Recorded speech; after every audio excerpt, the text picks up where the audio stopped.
Hello दोस्तों, नमस्कार। स्वागत है आप सभी का एक बार फिर से अपने यूट्यूब चैनल ज्ञान सागर कोचिंग इंस्टीट्यूट में। तो आज की क्लास आपके लिए बेहद इम्पोर्टेंट होने वाली है, जो कि होगी हिंदी वर्णमाला। ठीक है, जो कि आपका super TET, UP TET, C TET, UPP, UPSI, UPTGT, PGT, RTET, RO ARO, BEd, LLB, RRB, सब लोअर, जूनियर असिस्टेंट, ग्राम पंचायत अधिकारी तथा एसएससी जीडी, यानी ऐसी हर एक क्लास के लिए इम्पोर्टेंट होगी जहां पर आपका हिंदी सब्जेक्ट पूछा जाता है। ठीक है, और ये क्लास जो आपकी वर्णमाला की होगी, ये हिंदी का मोस्ट इम्पॉर्टेंट टॉपिक है, जिसके बारे में आज आप पढ़ने जा रहे हैं। तो उम्मीद करते हैं कि क्लास आपको पसंद आनी है। ठीक है, तो चलते हैं, बिना किसी देरी के क्लास को स्टार्ट करते हैं। तो ध्यान दीजिए, वर्णमाला में सबसे पहले बात हम यही सीख लेते हैं कि आखिर वर्णमाला है क्या। ठीक है, तो वर्णमाला को समझने के पहले आपको समझना होगा क्या वर्ण क्या चीज है। तो ध्यान दीजिएगा, वर्ण क्या है? भाषा की सबसे छोटी भाषा की सबसे छोटी या लघुत्तम इकाई वर्ण कहलाती है। ठीक है, यानी भाषा की जो सबसे छोटी इकाई होगी या सबसे लघुत्तम इकाई क्या कहलाएगी? वर्ण कहलाएगी। और इन्हीं वर्णों को जब आप क्या करते हैं, व्यवस्थित समूह में क्रमबद्ध कर देते हैं, तो यही आपका कहलाता है क्या? वर्णमाला। ठीक है, तो कोई आपसे पूछेगा कि वर्ण किसे कहते हैं, तो आप कहेंगे किसी भी भाषा की सबसे छोटी इकाई वर्ण कहलाएगी। और वर्णमाला क्या है? इन्हीं वर्णों का व्यवस्थित समूह वर्णमाला कहलाता है। और हम पढ़ क्या रहे हैं? हम पढ़ रहे हैं हिंदी सब्जेक्ट। क्या पढ़ रहे हैं? हिंदी। तो हिंदी के बारे में अगर बात करें, तो हिंदी वर्णमाला में कुल वर्णों की संख्या कितनी है? 52।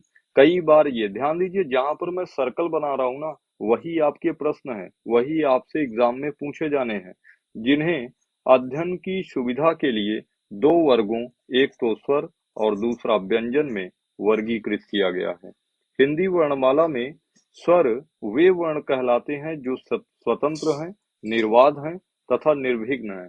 यानी अगर मैं देखिए, अभी आपने सीखा कि वर्ण क्या है, तो भाषा की सबसे छोटी इकाई क्या कहलाती है? वर्ण कहलाती है। और इन्हीं वर्णों को जब आप क्या करते हैं, एक व्यवस्थित क्रम में अरेंज कर देते हैं, सुव्यवस्थित रूप से लिख देते हैं, तो यही क्रम जो होता है वो क्या कहलाता है? वर्णमाला। अगर कोई आपसे प्रश्न पूछे कि हिंदी वर्णमाला में कुल वर्णों की संख्या क्या है, तो आंसर आपका होगा 52। आंसर क्या होना है? 52। जिन्हें अब देखिए 52 वर्ण है, और इन 52 वर्णों को ना अध्ययन की सुविधा के लिए दो पार्ट्स में, एक को स्वर में और दूसरे को व्यंजन में कैटेगराइज किया गया है, जिससे आप आसानी से इजिली क्या करें, इन सारी चीजों के बारे में अध्ययन कर सकें। तो स्वर क्या है? तो कोई आपसे पूछेगा कि भाई स्वर वर्ण हिंदी में क्या होते हैं, तो आप कहेंगे वे वर्ण जो स्वतंत्र हैं, निर्वाध हैं तथा निर्विघ्न हैं। यानी ऐसे वर्ण जिनको बोलने के लिए किसी अन्य वर्ण की जरूरत ना पड़े, वो क्या कहलाते हैं बताइए? स्वर कहलाएंगे। फिर से बताइए, स्वर किसे कहेंगे? तो आप कहेंगे कि ऐसे वर्ण जिनको बोलने के लिए किसी अन्य वर्ण की आवश्यकता ना हो, अर्थात जो स्वतंत्र हों, अर्थात जो निर्वाध हों तथा निर्विघ्न हों, वो क्या कहलाएंगे बताइए? स्वर कहलाएंगे। क्या कहलाएंगे? स्वर कहलाएंगे। ऐसे ही अगर आपसे प्रश्न पूछा जाए कि प्रारंभ में हिंदी वर्णमाला में स्वरों की संख्या कितनी थी, तो प्रारंभ में हिंदी वर्णमाला में स्वरों की संख्या कितनी थी भाई? 13। लेकिन वर्तमान में अगर स्वरों की हिंदी वर्णमाला में स्वरों की संख्या पूछी जाए, तो वर्तमान में हिंदी वर्णमाला में स्वरों की संख्या कितनी है? 11। जबकि मात्रा के आधार पर अगर आप बात करें, तो मात्रा के आधार पर स्वरों की संख्या 10 है। मोस्ट इंपॉर्टेंट क्वेश्चन है, देखिए आपसे एग्जाम में ना हिंदी में, भाई हिंदी ऐसा नहीं है कि आपने पढ़ लिया, रट लिया और आपको आने लगा। हिंदी में बहुत बेहतरीन और बहुत ही टेक्निकल प्रश्न बनते हैं। ठीक है, तो आपसे अगर प्रश्न पूछेगा कि प्रारंभ में हिंदी वर्णमाला में स्वरों की संख्या, तब आपका आंसर होगा क्या? 13। लेकिन अगर पूछे वर्तमान में स्वरों की संख्या कितनी है, तब आपको बताना है क्या? 11। अगर आपसे पूछा जाए कि मात्रिक स्वरों की संख्या या मात्रा के आधार पर स्वरों की संख्या कितना है, तो 10। लेकिन अगर आपसे पूछा जाए अमात्रिक स्वर की संख्या कितनी है तो आपका आंसर होगा 1, और वो क्या है आपका हर्ष आ है। तो ध्यान दीजिए, इसी स्लाइड से भाई ना आपके बहुत सारे प्रश्न बनने हैं। पहला प्रश्न आपसे क्या पूछ सकता है, वर्ण किसे कहते हैं? तो आप कहेंगे भाषा की सबसे छोटी या लघुत्तम इकाई क्या कहलाएगी? वर्ण कहलाएगी। दूसरा, वर्णमाला क्या है? तो वर्णों का व्यवस्थित समूह क्या कहलाएगा? वर्णमाला कहलाएगा। तीसरा प्रश्न आपसे क्या पूछ सकता है कि हिंदी वर्णमाला में कुल वर्णों की संख्या, तो आपका आंसर होगा 52। ठीक है। और अगर पूछा जाए कि हिंदी वर्णमाला में वर्णों को अध्ययन की सुविधा के लिए कितने पार्ट्स में कैटेगराइज किया गया है, कितने पार्ट्स में वर्गीकृत किया गया है, तो 2 पार्ट्स हैं। पहला आपका हो जाएगा स्वर और दूसरा हो जाएगा व्यंजन। ठीक है। अब इसके बाद अगर आपसे पूछे स्वर क्या है, तो स्वर क्या है? तो स्वर वे वर्ण हैं जो क्या होते हैं बताइए? स्वतंत्र हैं। स्वर वे वर्ण हैं जो निर्विघ्न हैं। जो क्या हैं? निर्विघ्न है। स्वर वे वर्ण हैं जो निर्बाध रूप से बोले जाते हैं, यानी इनको बोलने के लिए ना किसी अन्य वर्णों की आवश्यकता नहीं होती है। वे क्या कहलाएंगे? आपके सब के सब वर्ण स्वर कहलाएंगे। अभी ध्यान दीजिए, अगर पूछा जाए कि प्रारंभ में हिंदी वर्णमाला में स्वरों की संख्या कितनी थी, तब आपका आंसर बनेगा 13। लेकिन अगर पूछा जाए वर्तमान में स्वरों की संख्या, तब आपका आंसर होगा 11। अगर पूछा जाए कि मात्रा के आधार पर स्वरों की संख्या कितनी है, तब आप बताएंगे 10। अगर पूछा जाए कि निम्न में से कौन सा अमात्रिक स्वर है, तो आपको हमेशा याद रखना है कि हर्ष आ अमात्रिक स्वर कहलाता है। तो उम्मीद करते हैं कि पहली स्लाइड से जितने भी पॉसिबल प्रश्न बन सकते थे आपके एग्जाम में, उसको समझाने का प्रयास किया गया और आप बेहतर तरीके से इन सारी चीजों को समझ पाए होंगे। चलते हैं आगे की स्लाइड देखते हैं। कह रहा है कि उच्चारण समय तथा मात्रा काल के आधार पर स्वर के भेद। अगर आपसे पूछा जाए कि जैसे हम किसी चीज का उच्चारण करते हैं, समय, मात्रा काल, इन आधार पर अगर आपको स्वरों को कैटेगराइज करना हो, जैसे अध्ययन की सुविधा के लिए देखिए हमने स्वर को 2 पार्ट्स में स्वर और व्यंजन में कैटेगराइज किया था, जिसमें स्वरों की मूल संख्या जो है, स्वरों की वर्तमान में संख्या कितनी है? 11 है। जबकि व्यंजन की आगे बात करूंगा तो व्यंजन की संख्या कितनी पड़ेगी? 33। वैसे ही एक प्रश्न आपसे अगर पूछा जाए, क्या प्रश्न पूछा जाए कि उच्चारण, समय तथा मात्रा काल के आधार पर, उच्चारण के आधार पर स्वर के भेद, या फिर समय के आधार पर स्वर के भेद, या फिर मात्रा काल के आधार पर स्वर के भेद, तो आप बताएंगे इस कंडीशन में स्वर के कितने भेद होते हैं? 3। पहला आपका हो जाएगा हर्ष स्वर, दूसरा हो जाएगा दीर्घ स्वर, और तीसरा हो जाना है आपका क्या? प्लुत स्वर। ठीक है। तीसरा आपका क्या हो जाएगा बताइए? प्लुत स्वर। तो अब बात आती है हर्ष स्वर क्या है? तो ऐसे स्वर जिनके उच्चारण में कम समय अर्थात एक मात्रा का समय लगे, हर्ष स्वर कहलाते हैं। यानी हर्ष स्वर क्या है? ऐसे स्वर जिनके उच्चारण में कम समय अर्थात एक मात्रा का समय लगे, क्या कहलाएंगे? हर्ष स्वर कहलाएंगे। और मोस्ट इंपॉर्टेंट बात जो आपसे पूछी जाएगी कि यही जो हर्ष स्वर है ना, इनको मूल स्वर के नाम से भी जाना जाता है, और इनकी संख्या कितनी है? 4। तो यहाँ पर आप लिख लीजिए कि जो आपका हर्ष स्वर होता है, जो क्या होता है? हर्ष स्वर होता है, इन्हीं को आप क्या बोलते हैं बताइए? मूल स्वर बोलते हैं। क्या बोलते हैं? मूल स्वर। और अगर इनकी संख्या पूछी जाए तो ओवरऑल इनकी संख्या कितनी है हिंदी वर्णमाला में? 4 है। तो देखिए कितने प्रश्न बन सकते हैं। हर्ष स्वर क्या है? ऐसे स्वर जिनको बोलने में कम समय लगे अर्थात एक मात्रा का समय लगे, वो क्या कहलाएंगे? हर्ष स्वर। मूल स्वर क्या है? तो मूल स्वर को ही आप क्या बोलते हैं? हर्ष स्वर बोलते हैं। अगर पूछा जाए हर्ष स्वरों की संख्या या मूल स्वरों की संख्या कितनी है, तो मूल स्वरों की संख्या कितनी है? 4 है। ठीक है। और अगर इनमें पूछा जाए कि ये 4 हैं कौन, तो आप कहेंगे हर्ष आ, हर्ष ई, उ, और हर्ष आ, हर्ष ई, हर्ष उ, तथा आप कह सकते हैं क्या? ए। ठीक है। ये क्या है? आपके हर्ष स्वर हैं। ठीक है।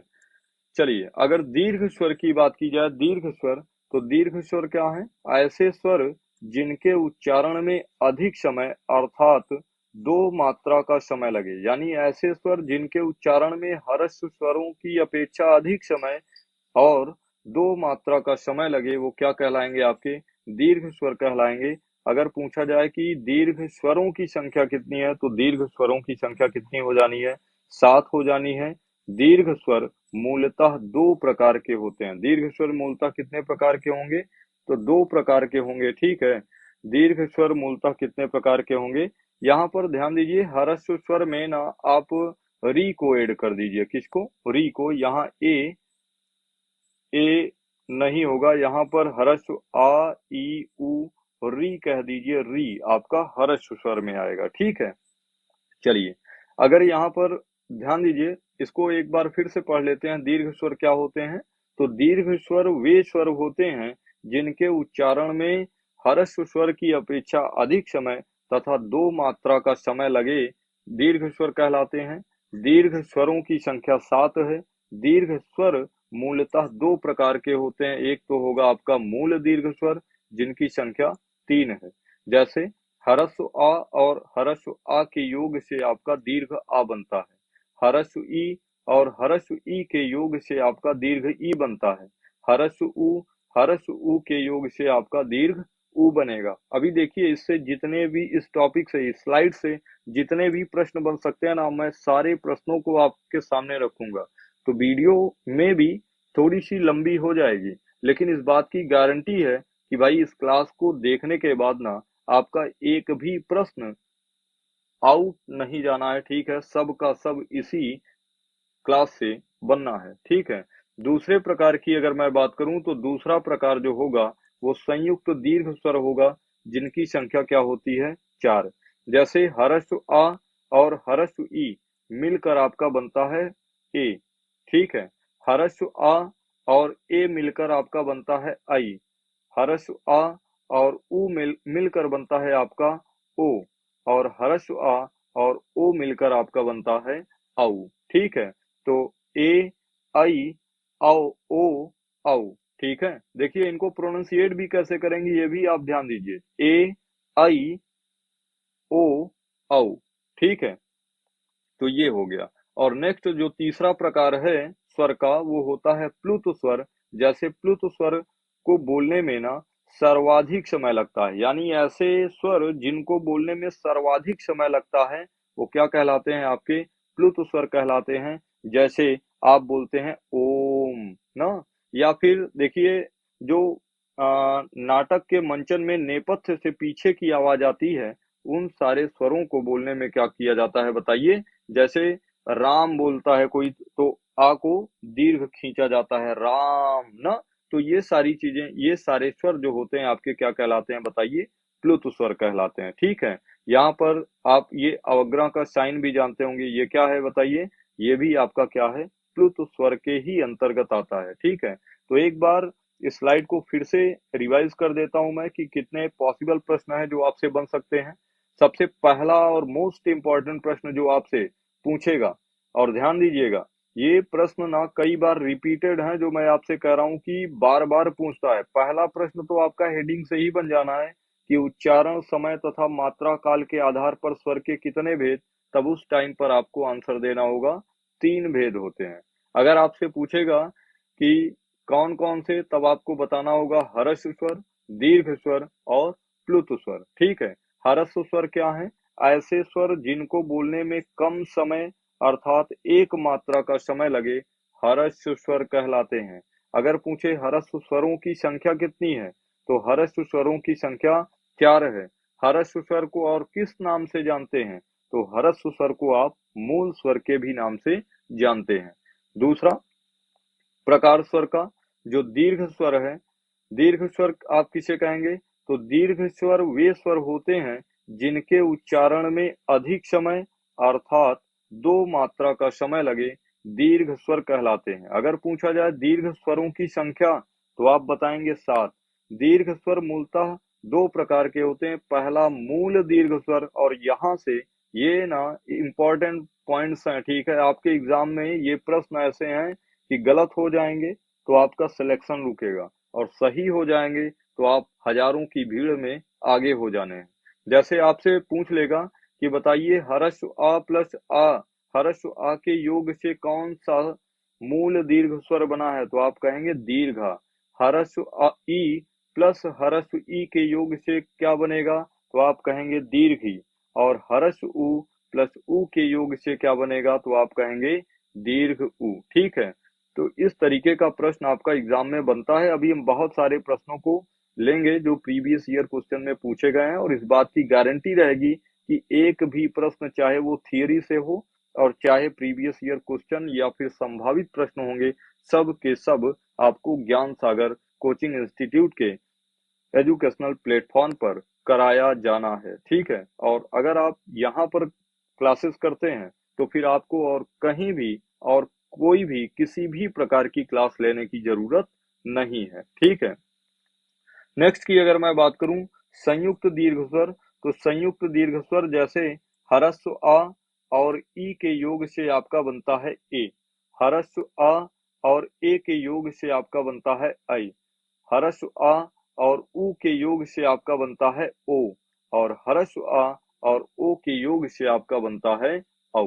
ठीक है, नेक्स्ट की बात करूं तो प्लुत स्वर क्या है, प्लुत स्वर को बोलने में सर्वाधिक समय लगता है। ध्यान दीजिए, हरस्व स्वर में आपका कम समय लगा था, दीर्घ स्वर में हरस्व स्वर की अपेक्षा ज्यादा समय लगा था, लेकिन प्लुत स्वर में सर्वाधिक समय लग रहा है। जैसे ओम हो गया, आपका नेपथ्य में जो आवाज आती है, पर्दे के पीछे से जो आवाज आती है, जैसे राम, किसी चीज को मतलब खींच के बोलना। ठीक है, तो वो जो साउंड वहां पर जनरेट होता है वो स्वर आपका कहलाता है क्या, प्लुत स्वर। चलते हैं, उम्मीद करते हैं कि आपको यहाँ तक बातें बखूबी समझ में आ रही होंगी, और चलते हैं नेक्स्ट स्लाइड को लेते हैं। नेक्स्ट स्लाइड क्या है, अयोगवा। क्या है भाई, अयोगवा। तो देखिए, हिंदी वर्णमाला, हिंदी में ना एक खास बात है कि आप इससे भाई चिर परिचित ऐसा नहीं है, बचपन से आप बोलते आए हैं।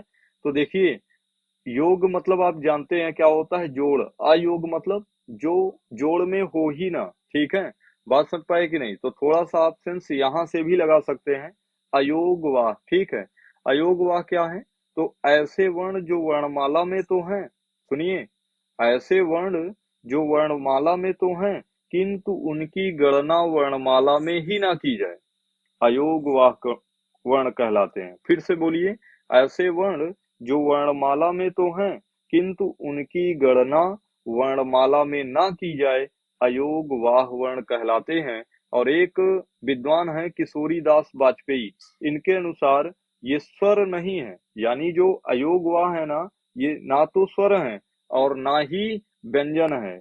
इन्होंने तर्क क्या दिया है कि अयोगवाह वर्ण स्वर नहीं है और व्यंजन की तरह ये स्वरों के पूर्व नहीं बल्कि पश्चात आते हैं, इसलिए व्यंजन भी नहीं है, इसलिए इन ध्वनियों को अयोगवाह कहा जाता है। क्या कहा जाता है, अयोगवाह। तो सीधा सीधा प्रश्न आपसे पूछा जाएगा कि अयोगवाह क्या है, तो आप कहेंगे कि ऐसे वर्ण जो वर्णमाला में तो हैं किंतु उनकी गणना वर्णमाला में ना की जाए, ऐसे सभी के सभी वर्ण क्या कहलाएंगे, आपके अयोगवाह वर्ण कहलाते हैं। अभी ध्यान दीजिए, अगर हिंदी वर्णमाला में हम अयोगवाह वर्णों की संख्या की बात करें तो दो हैं जिनको आप अंग अह बोलते हैं। क्या बोलते हैं, एक तो अंग है और दूसरा आह है। ठीक है, ये आपका अनुनासिक है, और ये क्या है, ये आपका अंग क्या है, अनुस्वार है। फिर से लिख लीजिए, ये क्या है आपका अनुस्वार है, और ये आपका क्या है, विसर्ग है। ठीक है, अनुस्वार, ये आपका क्या है, अनुनासिक, अनुनासिक। चलिए आगे चलते हैं नेक्स्ट स्लाइड पर। तो यहां से जो प्रश्न आपसे पूछे जा सकते हैं, अयोगवा, ऐसे वर्ण जो वर्णमाला में तो हो किंतु उनकी गणना ना की जाए, अयोगवाह वर्ण कहलाते हैं। दूसरा प्रश्न आपसे पूछ सकता है, अयोगवाह वर्णों की संख्या कितनी है, दो। निम्न में से अयोगवाह वर्ण कौन से हैं, तो आप कहेंगे अंग तथा आ। ठीक है, अंग तथा आ को, अह को हिंदी वर्णमाला में अयोगवाह कहा गया है। किसके द्वारा कहा गया है, तो किशोरी दास वाजपेयी के द्वारा। चलते हैं नेक्स्ट पर, अनुस्वार। अगर अनुस्वार की बात करूं तो अनुस्वार आपका क्या है भाई, अनुस्वार आपका अभी अभी बताया था, अंग क्या है, अनुस्वार है। तो ध्यान दीजिए, अंग के बारे में अगर हम कहें तो अनुस्वार एक व्यंजन ध्वनि है। ये कई बार प्रश्न पूछा गया है कि अनुस्वार की विशेषता क्या है। ठीक है, प्रश्न मैं आपका लिखे दे रहा हूं अभी, और यही जब आपसे पूछूंगा तो ये उम्मीद करूंगा कि आप इन सारे प्रश्नों को ना बताएं। क्यों? क्योंकि चीजों को अगर आप पढ़ रहे हैं तो एग्जाम में, देखिए एग्जाम में जब प्रश्न आएंगे ना, और ये चीजें आप बता कब पाएंगे, जब आज की क्लास को ना आप कायदे से ले रहे होंगे, कायदे से इस क्लास को सीख रहे होंगे। ठीक है, तो आपसे प्रश्न पूछा जाएगा कि निम्न में से अनुस्वार की विशेषता है, तो आपको वहां पर एक ऑप्शन दिया रहेगा व्यंजन ध्वनि। क्या दिया रहेगा? व्यंजन। तो अनुस्वार की विशेषता क्या है? व्यंजन। आप ऐसे भी याद कर सकते हैं, देखिए स्वर से एक साउंड आ रहा है स्वर का ना, तो स्वर और व्यंजन दो ही ध्वनियां हैं, और चूंकि यहाँ पर स्वर दिया है तो स्वर नहीं होगा, क्या होगा? व्यंजन होगा। तो अनुस्वार किस प्रकार की ध्वनि है? तो व्यंजन ध्वनि की विशेषता है। और ध्यान दीजिएगा, जब आप अंग बोलते हैं ना, तो इस कंडीशन में आपके नाक से अधिक तथा मुंह से कम सांस निकलती है। ठीक है, यानी अनुस्वार के उच्चारण में नाक से अधिक तथा मुंह से कम सांस निकलती है। ठीक है, कम सांस निकलती है। अगर हम कहें कि अनुस्वार कैसी ध्वनि है, तो आप कहेंगे अनुस्वार पूर्ण अनुनासिक ध्वनि है। ये कई बार प्रश्न बना हुआ है। ठीक है, अनुस्वार कैसी ध्वनि है? तो पूर्ण अनुनासिक ध्वनि है। जैसे तत्सम शब्द क्या है? ऐसे शब्द जो सीधे के सीधे संस्कृत से ही उठा लिए गए हों, क्या कहलाते हैं? तत्सम कहलाते हैं। जैसे अंगद हुआ, अंग हुआ। ठीक है, यहाँ अंगद रिपीट हो गया। जैसे आपका पतंग हुआ, आदि वर्ण क्या कहलाते हैं आपके, बताइए? अनुस्वार कहलाते हैं। ठीक है, तो आपको बस सीधा सा क्या बात याद रखना है कि देखिए, अंग और अ ये क्या है? आपके अयोगवाह हैं। और हिंदी वर्णमाला में अगर बात करें तो अयोगवाह वर्णों की संख्या 2 है, जिसमें अंग क्या है? आपका अनुस्वार है, जो कि व्यंजन ध्वनि की विशेषता है। और अनुस्वार का जब आप उच्चारण करते हैं, तो उस कंडीशन में आपके नाक से अधिक तथा मुंह से कम सांस ली जाती है। ठीक है, अनुस्वार अनुस्वार क्या है? पूर्ण अनुनासिक ध्वनियां। जैसे तत्सम, आप अंगद कहिए, अंग कहिए, पतंग कहिए, ये सब क्या है? आपके अनुस्वार हैं। ठीक है, चलते हैं नेक्स्ट स्लाइड पर। और नेक्स्ट स्लाइड आपका है क्या? अनुनासिक। अनुनासिक, ठीक है, ये क्या है? ये ध्वनि आपकी क्या है? अनुनासिक। अगर हम कहें तो अनुनासिक जो होते हैं ना, अनुनासिक, वो किसकी विशेषता है? स्वर की। जैसे अनुस्वार में हमने कहा कि अनुस्वार जो है वो विशेषता है किसकी? व्यंजन की। वैसे ही अनुनासिक जो है वो स्वरों की विशेषता प्रदर्शित करती है। और जब आप अनुनासिक सब वर्णों को का उच्चारण करते हैं ना, तो उस कंडीशन में आप मुंह से अधिक और नाक से कम सांस लेते हैं। ठीक है, देखिए कहा भी गया है कि अनुनासिक, मैंने ऐसे हर पॉइंट्स को ना यहाँ पर मार्क किया है जो आपके लिए भाई इंपॉर्टेंट है। ठीक है, तो अनुस्वार के उच्चारण में मुंह से अधिक तथा नाक से कम सांस ली जाती है। अनुनासिक पूर्ण अनुनासिक ध्वनि नहीं है। जबकि यहाँ पर ध्यान दीजिए कि जो अनुस्वार था ना, वो पूर्ण अनुनासिक ध्वनि था, जबकि अनुनासिक जो है वो पूर्ण अनुनासिक ध्वनि नहीं है। जैसे वहां पर हमने पढ़ा था तद्भव, तत्सम, यहाँ पर कैसा होगा? तद्भव शब्द होगा। जैसे आप बोलिए अंगना, उंगली, ऊंचा आदि, ये सब कैसे हैं? आपके अनुनासिक ध्वनियां हैं। ठीक है, चलते हैं आगे की स्लाइड पे। आगे की स्लाइड क्या है? आपका विसर्ग। क्या है बताइए? विसर्ग। अगर विसर्ग की बात करूं तो विसर्ग जो है वो क्या है? व्यंजन ध्वनि की विशेषता है। विसर्ग कैसा है? ध्यान दीजिए, आपने इस वाले साइन को पढ़ा जिसको आप क्या बोले, जिसको आपने कहा अनुस्वार। इस वाले साइन को पढ़ा जिसको आपने कहा अनुनासिक। अब हम पढ़ रहे हैं इस वाले साइन को जिसको मैं बोलता हूं क्या? विसर्ग। क्या बोलता हूं? विसर्ग। फिर से मैं लिख दे रहा हूं, ये आपका क्या है? अनुस्वार है। क्या है बताइए? अनुस्वार। ठीक है, ये साइन किसका है? अनुनासिक। क्या है? अनुनासिक। और ये क्या है आपका? विसर्ग। ध्यान दीजिए, अनुस्वार जो था ना वो व्यंजन की विशेषता है। किसकी? व्यंजन की। वैसे ही अनुनासिक जो है वो स्वरों की विशेषता है। अनुस्वार जो होते हैं आपके तत्सम वर्ण होते हैं। कैसे? तत्सम शब्द होते हैं। जबकि अनुनासिक की बात करूं तो अनुनासिक आपका कैसा वर्ण होगा, बताइए कैसा वर्ण होगा? तद्भव वर्ण होगा। ठीक है। ऐसे विसर्ग की अगर मैं बात करूं तो विसर्ग जो है ना वो व्यंजन ध्वनि की विशेषता है। और जब आप विसर्ग का उच्चारण करते हैं तो आपके कंठ से हा की तरह का आवाज आता है। ठीक है, यानी उच्चारण कंठ से हा की तरह होता है। जैसे आप बोलिए प्रातः, अतः, ना, तो कंठ से कैसी आवाज निकलती है? जैसे हा साउंड, हा का साउंड आता है वैसा। जैसे अगर हम बात करें तो इसमें भी तत्सम शब्द आते हैं, जैसे अतः, स्वतः, प्रातः। ठीक है, तो ये सारे वर्ण जो हैं आपके क्या हैं? विसर्ग हैं। ठीक है, चलते हैं नेक्स्ट स्लाइड पर। नेक्स्ट स्लाइड आपका है आगत स्वर। क्या है भाई? आगत स्वर। आगत स्वर की बात करूं तो ध्यान दीजिए कि कोई पूछे कि आगत स्वर क्या है, तो ये जो स्वर है ना ये अंग्रेजी भाषा से आए हैं। ठीक है, आगत स्वर कहाँ से आया है? अंग्रेजी भाषा में। जैसे आप देखिए अ, क्या? अ। जैसे आप बोलते हैं ऑफर, जैसे आप बोलते हैं डॉक्टर, जैसे आप बोलते हैं ऑफिस आदि, ये सब कैसे हैं बताइए? ये आपके क्या हैं? आगत स्वर हैं। ठीक है, चलते हैं नेक्स्ट स्लाइड पर। अभी यहाँ से ना ये स्लाइड भाई ना आपके एग्जाम में छपने वाला है। ठीक है, तो यहाँ से आपको ना बिल्कुल एक्टिव मोड पर हो जाना है। देखिए प्रश्न क्या है?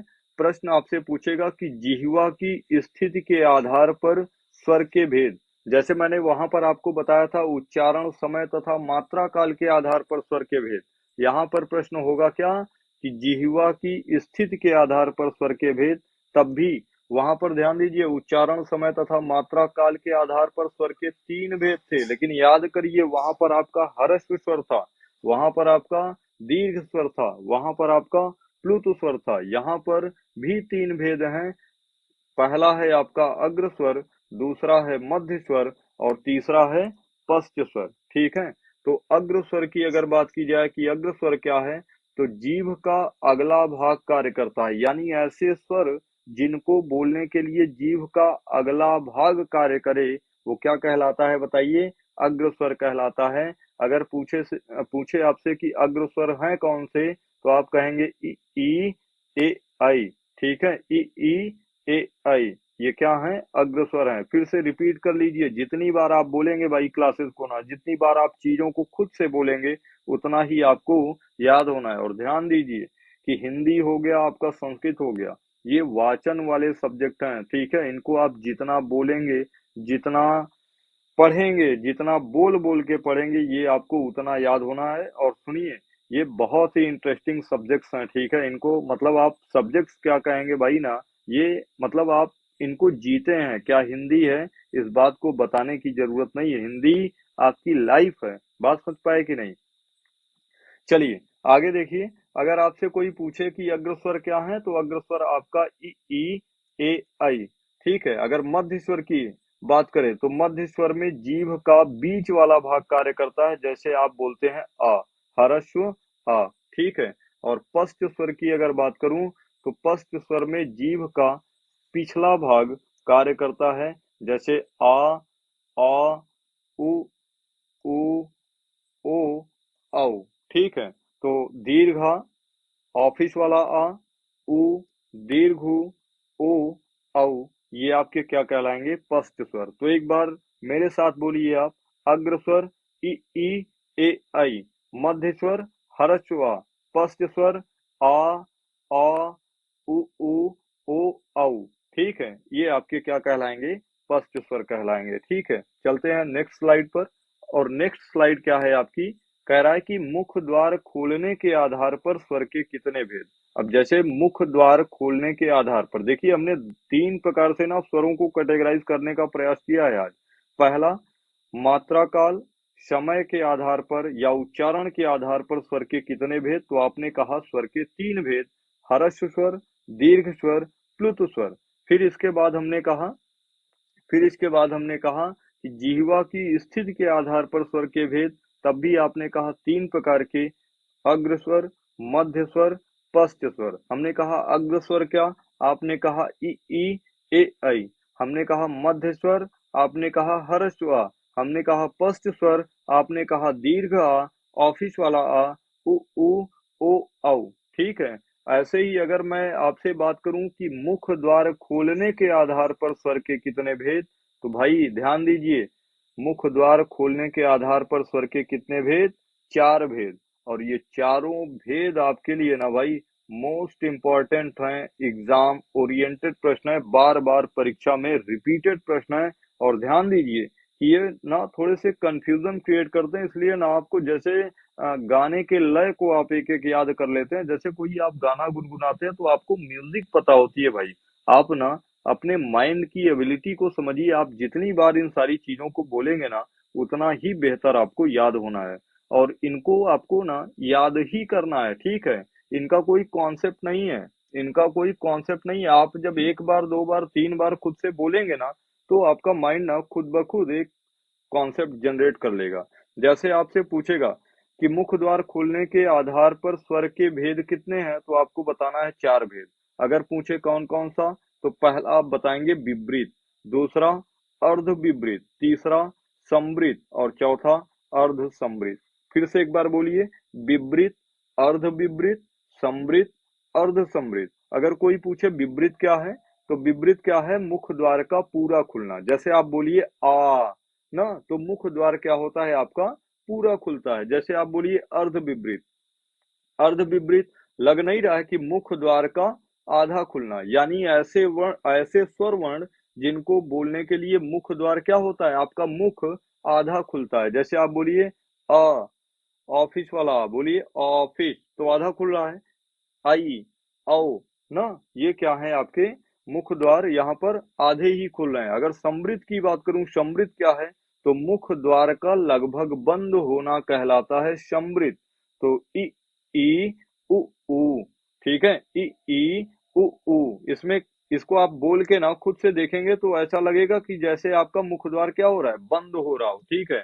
और अर्ध समृद्ध की बात करूं तो मुख द्वार का लगभग आधा बंद होना, जैसे ए ओ, ए ओ, बोलिए ए ओ, तो इसमें क्या होता है आपका मुख द्वार आधा ही बंद होता है।